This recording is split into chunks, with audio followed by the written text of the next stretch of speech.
Sa ngalan ng Ama, ng Anak, ng Espiritu Santo. Amen. Amen. Sumainyo ang Panginoon. At sumaiyo rin. Mga kapatid, aminin natin ang ating mga kasalanan upang tayo maging marapat gumanap sa banal na pagdiriwang. Inaamin ko sa mapangyarihang Diyos At sa inyo mga kapatid, na lubha akong nagkasala sa isip, sa salita at sa gawa, at sa aking pagkukulang. Kaya isinasamo ko sa mahal na Birheng Maria, sa lahat ng mga anghel at mga banal, at sa inyo mga kapatid, na ako'y panalangin sa Panginoong ating Diyos. Kaawaan tayo ng kapangyarihang Diyos, patawarin tayo sa ating mga kasalanan, patubayan tayo sa buhay na walang hanggan. Amen. Panginoon, kaawaan mo kami. Panginoon, kaawaan mo kami. Kristo, kaawaan mo kami. Kristo, kaawaan mo kami. Panginoon, kaawaan mo kami. Panginoon, kaawaan mo kami. Manalangin tayo.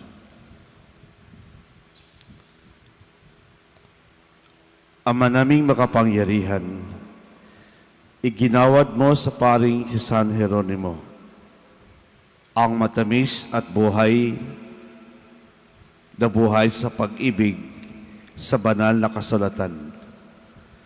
Ipagkaloob ang iyong sambayanan ay lubos magkasalo-salo sa iyong salita at makatagpo rito ng batis ng buhay sa pamagitan ni Jesucristo kasama ng Espiritu Santo magpasawalang hanggan. Amen.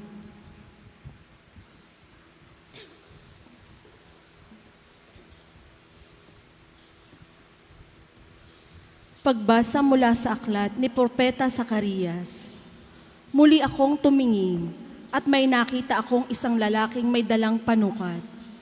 Tinanong ko ito, "Saan kayo pupunta?" "Susukatin ko ang luwang at haba ng Jerusalem." Sagot niya, "Walang ano-ano." Lumakad ang anghel na kausap ko at sinalubong siya ng isa pang anghel. Sinabi nito sa kanya, "Dali ka, sabihin mo sa binatang may dalang panukat na ang Jerusalem ay titirhan ng maraming tao at hayop. Hindi na ito papadiran, pagkat ang Panginoon ang magiging bakod na apoy ng Jerusalem, at ang kaningningan niya ay lulukob sa buong lungsod."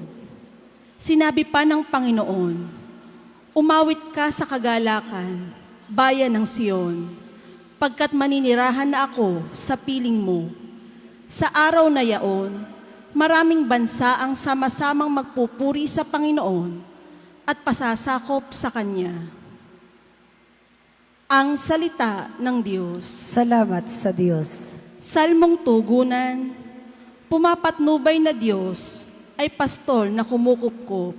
Pumapatnubay na Diyos ay pastol na kumukupkop.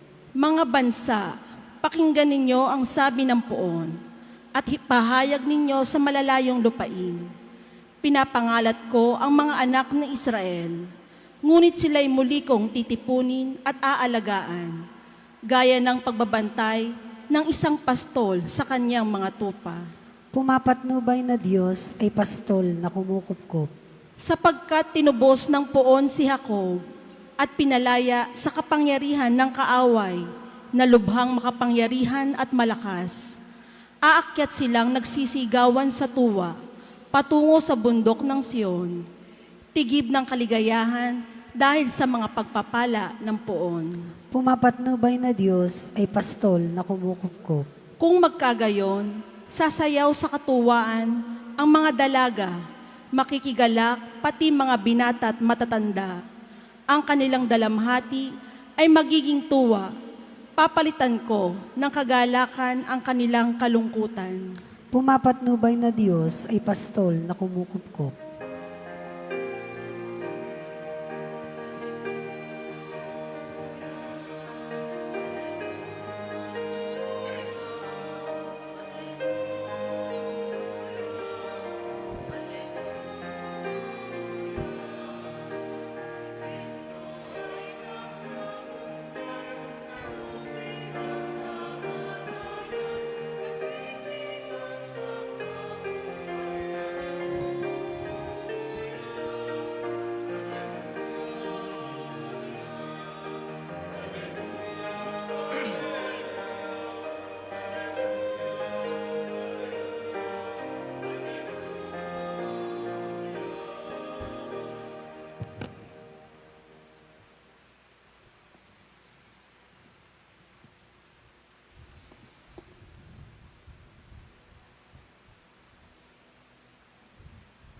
Sumainyo ang Panginoon. at sumaiyo rin. Ang mabuting balita ng Panginoon ayon kay San Lucas. Papuri sa iyo, Panginoon.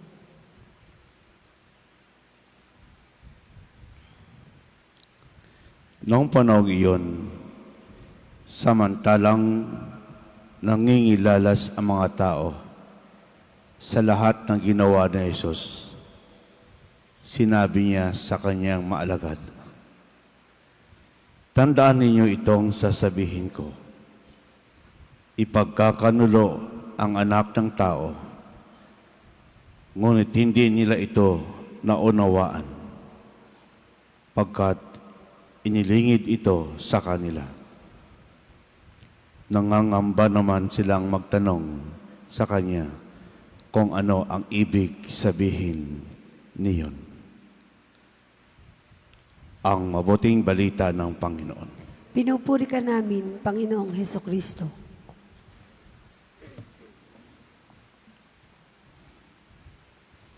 Magandang umaga po sa lahat. Sa ating pong mabuting balita,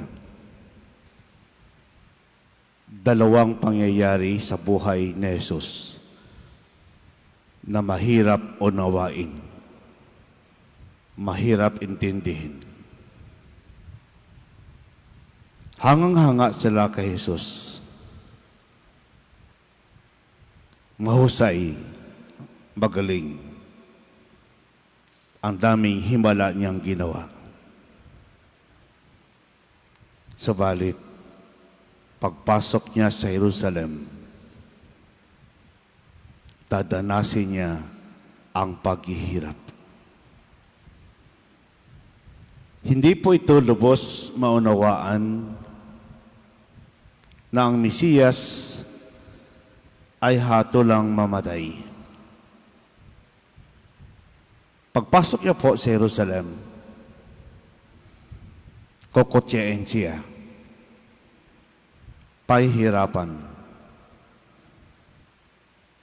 Pasalin niya ang cross at isasama siya sa dalawang magnanakaw. Dalawang pangyayari na napakabigat sa kanila. You know, brothers and sisters in Christ, discipleship is finding the Lord. Discipleship is following the Lord. It is a universal calling. It starts from the invitation of God. Once you accept it, it becomes a calling. And this calling is very demanding. Ano po yung demand ng pagsunod kay Jesus? Kalimutan ang sarili, pasanin mo ang iyong cross, at sumama kay Jesus. Sa unang salpok, mabigat po ang cross. Napakabigat po ang cross. Hindi po siya inviting. Hindi po siya encouraging. Ngunit kung titingnan natin, titigan ang cross ni Jesus, lahat tayo ay gustong yumakap. Yayakapin natin ang cross at aasamin natin ang cross ni Jesus. Ang cross pala ay hindi parusa, kundi pag-ibig at kaligtasan. No cross is greater than Jesus. No cross is greater than love. No cross is greater than anyone we love. No cross is greater than anyone who loves us. The more na tayo'y nahihirapan, the more na tayo'y maging matibay sa ating pananampalataya dahil kaya nating tumayo. Dahil si Kristo ang pundasyon ng buhay ng bawat isa. Sapat na ang Diyos. At pwede na natin tawagin siya ng Panginoon ng ating buhay. Follow me. Sumunod ka sa akin. Ibig sabihin, go after me and come after me. Imitate me and become like me. Ito ang nais at ninanais ng Diyos sa bawat isa. Amen.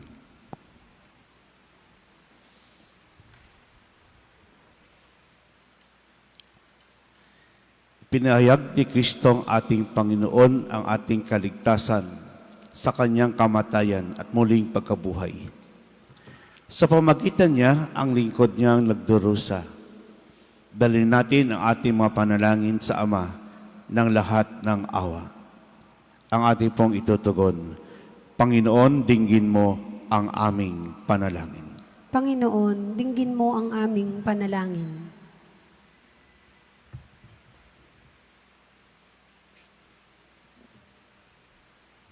Ang mga pinuno ng simbahan, naway magpakita ng maliwanag na pangarap na may masigasig at matatag sa gitna ng magulong mundong ating ginagalawan.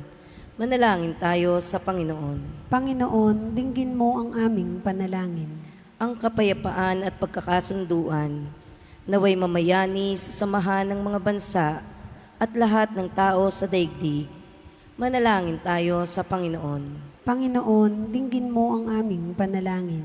Atin nawang mapagtanto na ang tunay na kadakilaan ay hindi sa pamamagitan ng kapangyarihan at katayuan sa lipunan, kundi matatagpuan ito sa paglilingkod natin sa ating kapwa. Manalangin tayo sa Panginoon. Panginoon, dinggin mo ang aming panalangin. Ang mga may sakit, naway iugnay ang kanilang paghihirap sa mga pagdurusa ni Kristo sa krus. Manalangin tayo sa Panginoon. Panginoon, dinggin mo ang aming panalangin. Ang mga yumao, naway mapalaya sa kanilang pagkakasala at magtamo ng walang hanggang kapayapaan. Manalangin tayo sa Panginoon. Panginoon, dinggin mo ang aming panalangin.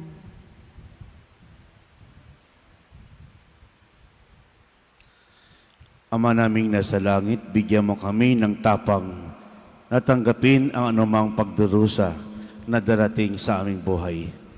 Akayin mo kami sa kaganapan ng kaligayahan ng iyong presensya. Hiniling namin ito sa pamagitan ni Kristong aming Panginoon. Amen.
Manalangin kay kapatid upang paghahay natin kalugdan ng Diyos, amang makapangyarihan. Tanggapin nawa ng Panginoon itong paghahain sa iyong mga kamay, sa kapurihan niya at karangalan sa ating kapakinabangan at sa buong sambayan na iyang banal. Ama naming lumikha, mawain mong kalugdan ang mga alay ng iyong sambayanan, upang ipinahayag namin na may panampalatayang matibay, ay aming tanggapin sa banal na pagkikinabang. Sa pamagitan ni Jesucristo kasama ng Espiritu Santo, magpasawalang hanggan. Amen. Sumainyo ang Panginoon. At sumaiyo rin. Itaas sa Diyos ang iyong puso at diwa. Itinaas na namin sa Panginoon. Pasalamatan natin ng Panginoong ating Diyos. Marapat na siya ay pasalamatan. Ama namin makapangyarihan, tunay marapat ikay aming pasalamatan sa pamagitan ni Kristo na aming Panginoon. Siyang salitang katomot kapiling, nung lahat ng umiral ay iyong likain. Siya'y sinugo mo para kami sa gipit palayain. Kaya't siya'y kinalingan na mahal na Berhen, na naging kanyang inang totoo sa kapangyarihan ng Espiritu Santo. Inako niyang sundin ang loob mo at kamtin ang sabay ng banal para sa iyo. Pinagtiisang iunat sa krus ang kanyang mga kamay upang magwakas sa kamatayan at mahayag ang pagkabuhay. Kaya kaisa na mga anghel nagsisiawit ng papuri sa iyo. Nang walang humpay sa kalangitan, kami nagbubunyi sa iyong kadakilaan. Santo, Santo, Santo ang Panginoong Diyos ng mga hukbo, napupuno ang langit at lupa ng kadakilaan mo. O sana sa kaitaasan, pinagpala ang naparirito sa ngalan ng Panginoon. O sana sa kaitaasan. Ama naming banal, ikaw ang bukal ng tanang kabanalan. Kaya't sa pamagitan ng Espiritu, gay banal ang kaloob na ito, upang para sa amin maging katawan at dugo ng aming Panginoong Hesukristo. Bagyo pinagtisang kusang loob na maging handog, hinawakan niyang tinapay, pinasalamatan kaniya. Pinaghati-hati niyon inabot sa kanyang maalagad at sinabi, tanggaping lahat ito at kanin. Ito ang aking katawan na ihahandog para sa inyo.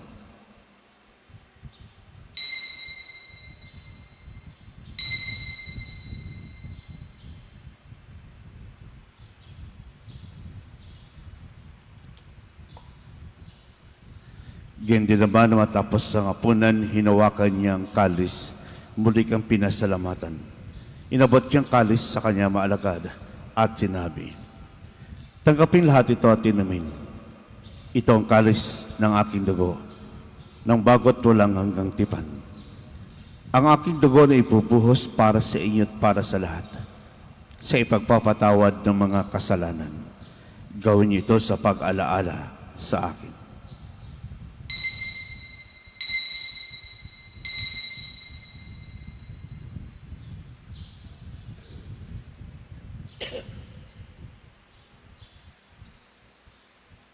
Ipagbunyi po natin ang misteryo ng pananampalataya. Si Kristo'y namatay, si Kristo ay nabuhay, si Kristo ay babalik sa wakas ng panahon. Ama, ginagawa namin ngayon pag-alala sa pagkamatay at muling pagkabuhay ng iyong anak. Kaya't tinaalay namin sa iyo ang tinapay nagbibigay buhay at ang kalis nagkakaloob ng kaligtasan. Kami nagpapasalamat dahil kami iyong minarapat na tumayo sa harap mo para maglingkod sa iyo. Isinasamo namin kami magsalo-salo sa katawan at dugo ni Kristo ay mabuklod sa pagkakaisa sa pamagitan ng Espiritu Santo.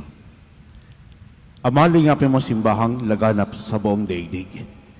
Puspusin mo kami sa pag-ibig kaisa ni Francisco na Impapa, Bigilbert naming Obispo at ng Tanang Kaparian.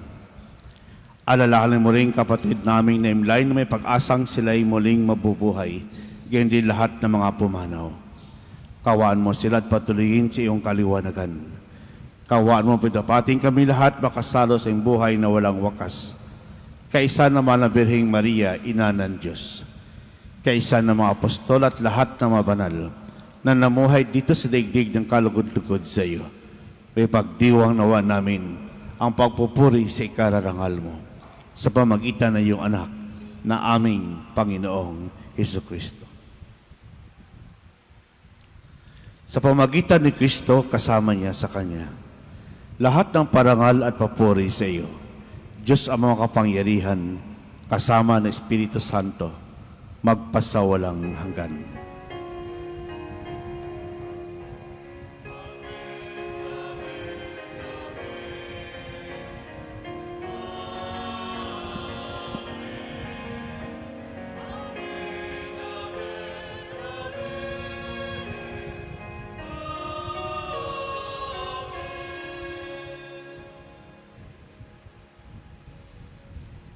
Sa tukubilin ng kagaling na utos at toro ni Jesus na Panginoon natin at Diyos, ipahayag po natin ng lakas loob. Ama namin, sumasalangit ka, sambahin ang ngalan mo, mapasa amin ang kaharian mo, sundin ang loob mo dito sa lupa para nang sa langit. Bigyan mo kami ngayon ng aming kakanin sa araw-araw. At patawarin mo kami sa aming mga sala para ng pagpapatawad namin sa nagkakasala sa amin. At huwag mo kaming ipahintulot sa tukso at iadya mo kami sa lahat ng masama. Hiniling namin kami adya sa lahat ng masama, pagkalooban ng kapayapaan araw-araw. Iligtas sa kasalanan, ilayo sa lahat ng kapahamakan. Samantalang aming pinabikan dakilang araw ng pagpapahayag ng tagapagligtas naming si Yesu Kristo. Sapagkat iyo ang kaharian at ang kapangyarihan at ang kapurihan magpakailanman. Amen. Panginoon sa Kristo, sinabi mo sa iyong apostol, kapayapaan ay iniwan ko sa inyo. Ang aking kapayapaan ibinibigay ko sa inyo. Tungayin mo aming panampalataya, tuwag ang aming mga pagkakasala. Pagkalooban mo kami ng kapayapaan at pagkakaisa, ayon sa kalooban kasama ng Espiritu Santo, magpasawalang hanggan. Amen.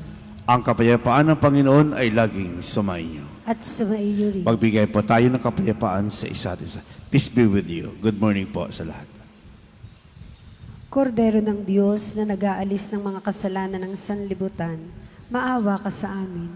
Kordero ng Diyos na nag-aalis ng mga kasalanan ng sanlibutan, maawa ka sa amin. Kordero ng Diyos na nag-aalis ng mga kasalanan ng sanlibutan, ipagkaloob mo sa amin ang kapayapaan.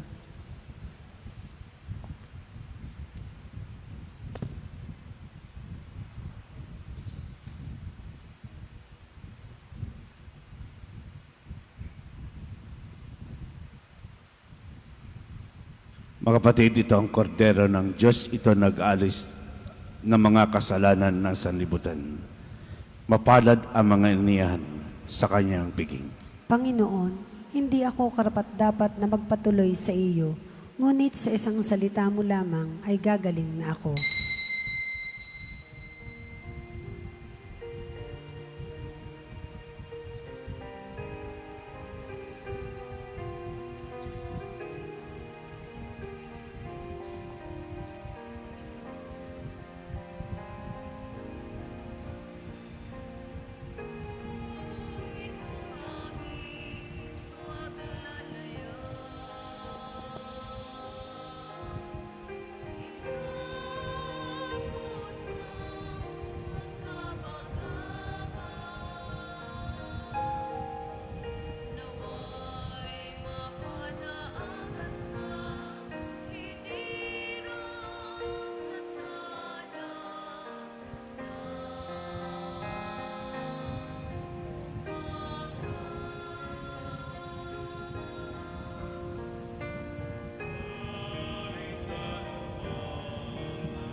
Manalangin tayo. Ama naming mapagmahal, kaming pinagsalo mo sa banal na pagkikinabang. Patuloy mong kaawaan at tulungan upang ang aming tinanggap ay sinawang umiral sa pamumuhay namin sa araw-araw. Bunga ng iyong pagtubos na aming ipinagdiriwang. Sa pamagitan ni Jesucristo kasama ng Espiritu Santo, magpasawalang hanggan. Amen. Sumainyo ang Panginoon. At sumaiyo rin. Pagpalain kayo ng kapangyarihang Diyos, ang Ama, Anak at Espiritu Santo. Amen. Kumain kayong taglay ang kapayapaan upang ang Panginoon ay mahalin at paglingkuran. Salamat sa Diyos.